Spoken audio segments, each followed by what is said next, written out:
Hey everybody, Steve DeLaviaga. Great news is this is my second podcast with Jereme Kleven. The first one we did not record, but it was some great stuff in there. You're going to love it. I'm with one of the all-time best entrepreneurs in real estate in Arizona. Over 3,000 agents now across his network, 2,600 in the greater Phoenix area. And I've known this guy for over 12 years. And when he started, he was trying to sell a house just to get a bill paid. They were trying to survive. Now he's built one of, if not the best independent brokerage in the state of Arizona and one of the best across the nation. Number 25 in Real Trends, number 12 in Real Trends for independent brokerages across the United States. My brother, Jereme Kleven. Jay, how are you? Hey, Steve. Thanks, my man. Thanks for having me on. Appreciate the kind words as well. Absolutely, brother. You deserve it. All right. Now, let's think about this, right? You guys give a little history here. You start in 08. Oh, my gosh, what are we doing? In 12, you go, we think there's a vision. We're going to go back in this brokerage thing. At that time, every broker was downsizing property, downsizing staff, spending less money. And here you are saying, we're going to dive into it. What was the impetus for that dive, which is now taking you to one of the biggest companies in the world? Oh, man, that's exactly right. I think, 2012, like you said, everybody was a little close to the vest. Still going through the downturns of the market. Somehow, some way, we made it through because, again, we could tell, stories of the worst of the worst, and pulling into the garage and hitting the garage door opener because the repo man was chasing us. And sadly, I know that you can go 59 days without making a car payment before the repo actually takes your car, but they start chasing you after a while. So eating burritos from Taco Bell and the whole 9 yards, and it was a struggle, but somehow, some way, we made it through. And Mark, my business partner, we recognized in 2012 of while everyone's a little close to the vest, somehow, some way, we made it through. What would happen if we made a push? And so that's what we did. In 2012 is we made that push, and we recreated ourselves, rebranded ourselves, and we decided, hey, look, we're going to lead with abundance and value, opening up the playbook. We had a tremendous run up before the downturn. The industry's been good to us. And hey, what would happen if we just open up the playbook and led, like I said, led with abundance and value and put it out there first. And we hope that the law of reciprocation is going to bring that back around and help surround us with good people that are producing at a high level. And let's see what happens. So it's kind of led us to 3,000 plus agents. I'd say it worked. And one of the things I love about you is your open source mentality. You did that when you had 40 agents. Now here you are at over 3,000. You still hold masterminds every month. You still sit with your elite teams and offer value adds every month.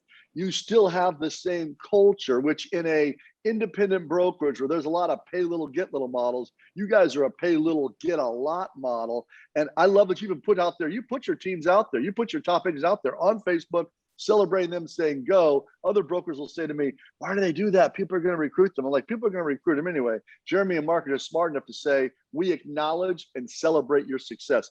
Talk about that open source and what it's done for you guys in your ascension. Yeah, I probably have to apologize to some of our top producing agents and teams for putting them out there and probably getting them a lot of phone calls and people are recruiting them and what. But that just comes down to the foundation of our internal beliefs, so to speak, that we want to have a culture of celebrating success, and we put our agents and our top producers and folks out on the stage, right? And we celebrate them. We want to put them in bright, shining lights, and that really goes for what we believe in as their business as well. We want to allow agents to brand themselves. We want them to have the autonomy, the freedom to create and mold and have their own business. It's not a one size fits all with us. You don't have to fit within the box. You don't have to fit within the brand. You don't have to be kind of rigid, so to speak, in this industry, with I think is very traditional or old school type of a thinking. So, we allow them that freedom. So yeah, we want to celebrate folks. And like you said, we want to get A players with A players and side by side and collaborating and strategizing. For us, it's the 3 C's, around here is our collaboration, leads to our community, which ultimately drives our culture, that we have here. And I like to believe, again, I'm very biased, but I like to believe that we just have an unmatched culture. We have an unmatched, a group of agents and teams that are working together, strategizing together. And that's what we recognize again in 2012 is just, or really when we got in this business in 2001, is everybody was close to the best. Everybody was like, don't look at me. These are my secrets, and we just flipped the industry on the head and said, look, we're just going to open up the playbook. We like to say around here, who wants to get it, right? Who do you want it? Do you want it? how bad do you want it? And if you do, we got a few nuggets, we got a few, roadmaps, a few recipes around here that can help you get it if you really want to get it, and make it happen. So it's just surround ourselves with A players and collaborating and all getting better and growing together. How much of this success was that you failed forward after having what happened in 8 and 9? How much of that resiliency helped you become what you've now become, which is one of the best stories in America as a brokerage? Oh, absolutely. I mean, in 2012, it all started for us making the decision, right? Yeah, I'm big on that. Whether you want to lose weight, stop smoking, do whatever, be more involved with your kids or whatever it may be, it all starts with making the decision in your head, heart, and soul. This is what we're going to do. This is what I'm going to do. I will not be stopped. I might get off track. I might waver. I might have a bad weekend or whatever, but I'm going to get back on track because I'm that committed. And that's where it started for us in 2012. We said, hey, look, this is what we're going to do. Some people laughed at us. Some people said, hey, go get him, Tiger, or whatever they said, whatever cheesy words they were using at the time. Right. Yeah. But they said, hey, go get him. Some people believed in us, but we knew for sure, hey, look, this is what we're going to do. And that's where it started, for us, is like we know we're going to do this, and we're going to be committed. And we're going to fail. We're like you said, we failed a lot, if I could talk, along the way. But staying committed to what we're doing. What you did, brother, is you failed forward. Yep. You didn't fall backwards. You would fall forward, dust up, crawl a little bit, and go. And that's what people don't understand. It took you, what are we 9 years in? Oh, now you're a 9-year rock star, right? Because you knew this. In a year, it didn't show you were going to have 3,000 agents. In 2 years, you didn't know. You were probably hoping, let me get to 100. Let me get to 500. Oh, my God, 500. I remember sitting with you when you were at 350 going, we think we can get to 5. We got a real push. Now here you are at 3,000, right? Yep. So I love it. Yep. All right. And the best piece, go ahead. No, go ahead. I was going to say the best piece about that too, for us is, we have built up, like you said, we're right around 3,000 agents. And for us, it's not even the agent count, right? We understand that you have to bring on agents to ultimately continue to grow the industry, but we want producers, right? We want people that are producing at a high level, that want to grow, that want to take care of the community, want to do good business and get to that next level. So with 3,000 agents, we're somehow able to be number 25 in the entire United States for transaction sides, number 27 in the entire United States for sales volume. And we're thankfully up to number 2 in the state of Arizona right now, and number 1's got 3 times the agents, and 3 and 4 have more agents than we do too, but we got some producers here, which is what we ultimately, what we love. Your mindset to always be thinking as an agent, even as an owner, I think is what's so attractive to people to join your brokerage. They feel like you're in the market of the moment. So many broker owners, to your point, haven't been in a living room or sold a house in 15, 20 years. The world's very different. And you're in that fight every day, learning, listening, talking, collaborating with your agents. Great job. All right. Interlopers, brother. We got you got Zillow now, which is really not a tech company. They're like a real estate company now, competing as a broker, title, mortgage, et cetera. Looking at this employee model, same thing with Open Door. Every one of these guys originated in Arizona because of our 10,000 transactions a month in Maricopa County. Do you see them as threat or opportunity? How do you deal with them? Do you think that that's going to become the model, the Redfin employee-based model for these brokerages? What do you see in your world?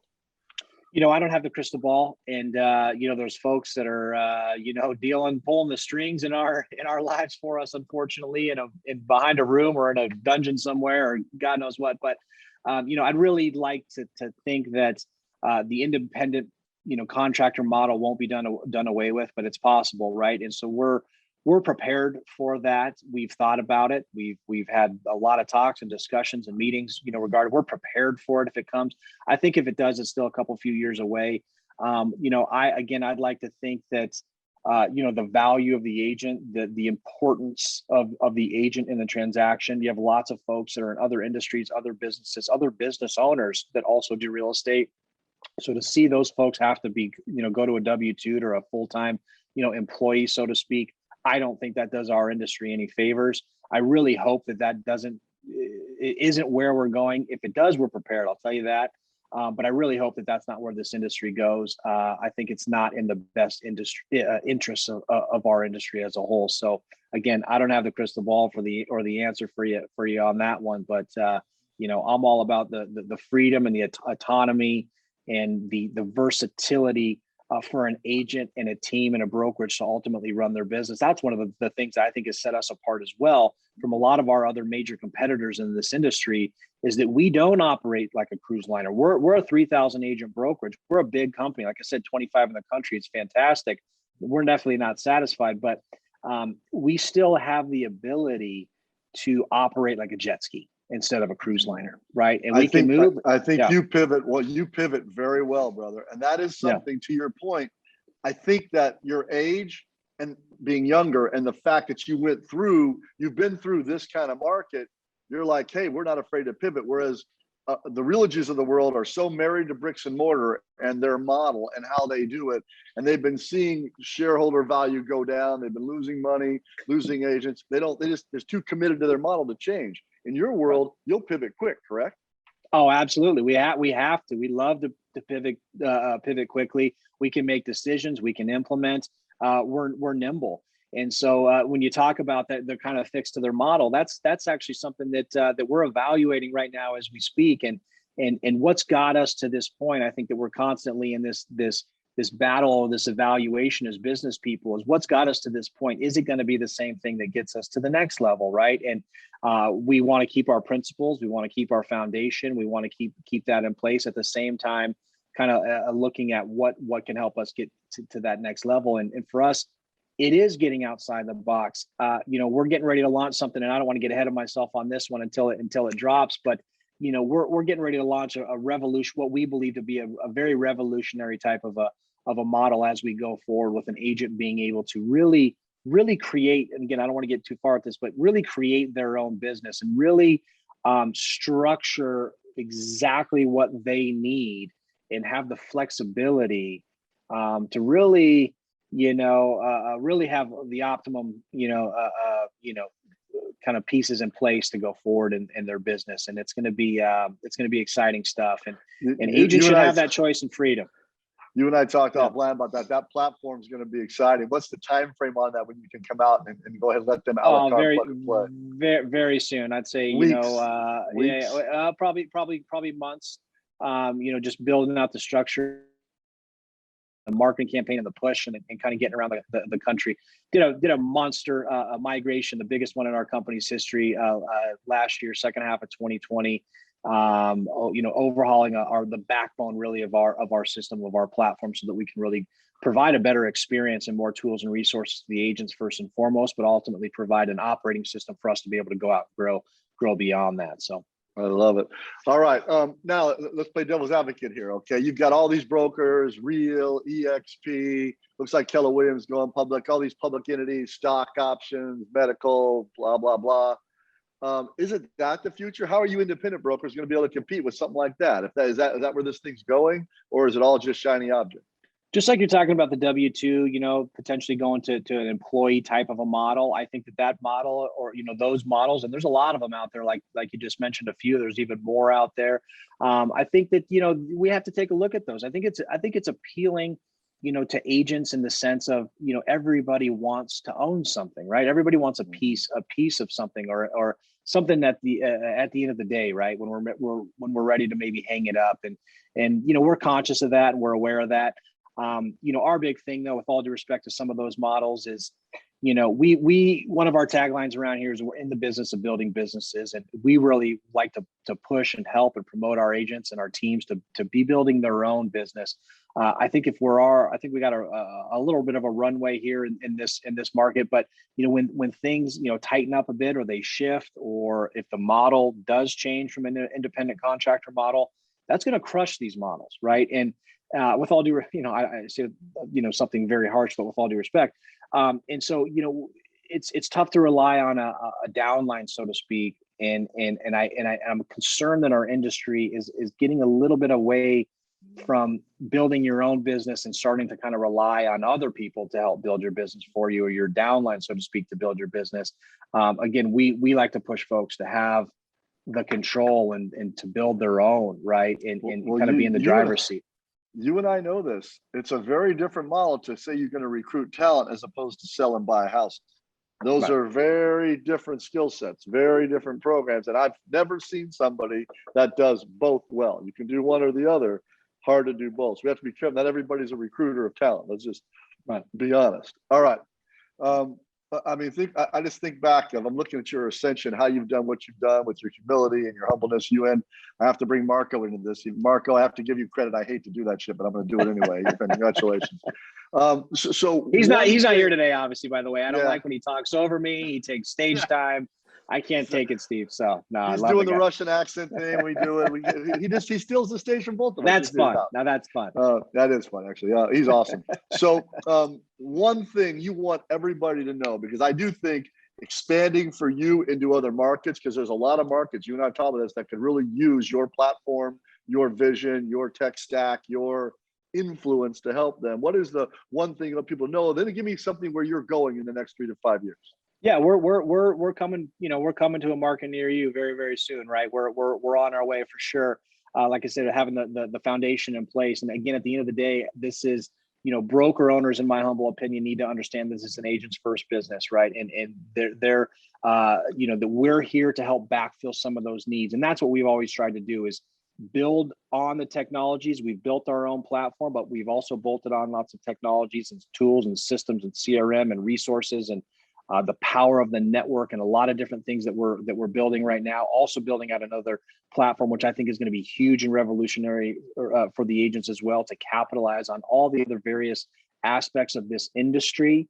Okay, that a single agent can't actually go or typically go out and do themselves, right? Being able to do that through the power of the brokerage, through the relationships that we've built, I think is going to be huge.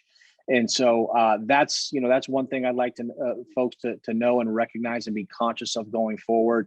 Does your broker have your best interest at heart? Are they creating truly a platform that's going to help you ultimately grow your business and ultimately put you in bright shining lights? And like I said, it's an agent's first business, human resource business, and broker owners need to understand that.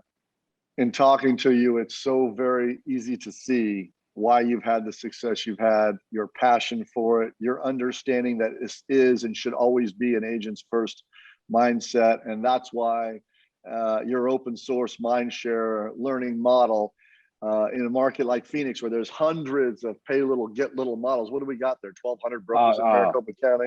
At least, yeah. And you've done what you've done, Jay. It is it's just a book, man. I'm proud to have watched and been part of a little bit of it. And I'm rooting for you as we go forward. I have no doubt we'll be doing this again in a year and you'll be at, 4,200 agents. And we'll be talking about the 15 markets. So congrats on your success, brother. I love you. Really appreciate you.